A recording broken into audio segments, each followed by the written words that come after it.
Alright folks, how's it going? Today's video I'm going to be talking a bit about the origins of the symbols on the PlayStation controller buttons, but before I get into that I'm going to start off with a boring anecdote. Years ago when I was still at school, I think I might have been at secondary school, my old primary school was selling off some of their old, out of date library books, and I think either my mum or my sister bought me this book because of course I was interested in computers, and it's this one here. It's called A Kingfisher Fact Book Computer World.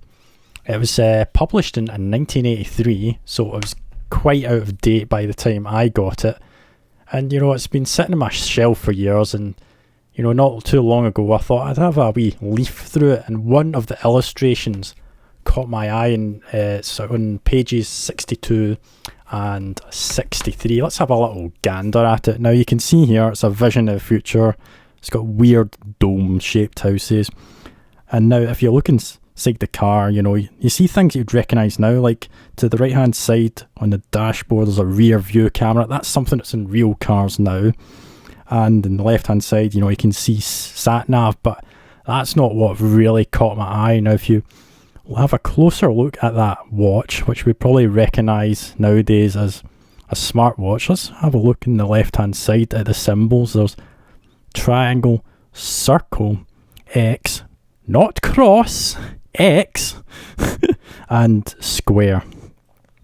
What we'd recognise today as the PlayStation symbols, this is like over a decade before the PlayStation ever released. So I wanted to find out, is it merely a coincidence, or is this the real origins of the PlayStation symbols?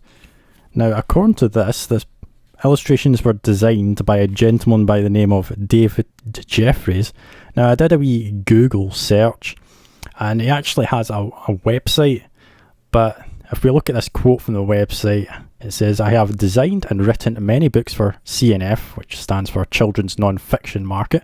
I create these as well as adult titles under the BuzzBooks brand. In addition, my Scale Model News website has an international readership."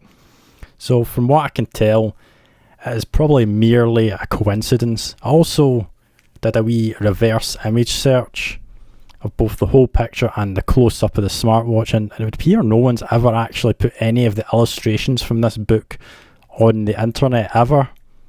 So the real origins, it's a quick wee Google search. It isn't that hard to find. I found this article from The Escapist, which references an article from the Japanese games magazine Famitsu, where they interview Teiyu Goto, who's been with Sony for a very long time.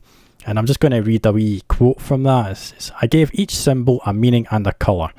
The triangle reversed the viewpoint. I had it represent one's head or direction and made it green.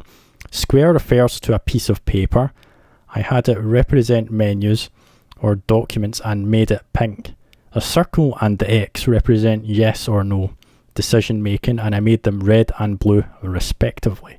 People thought these colours were mixed up, and I had to reinforce to management that's what I wanted." So there you have it. I didn't discover any new exciting info about the PlayStation symbols, although it's a really interesting coincidence from this old book on computer technology. Anyway, thank you very much for watching, and I'll see you all later.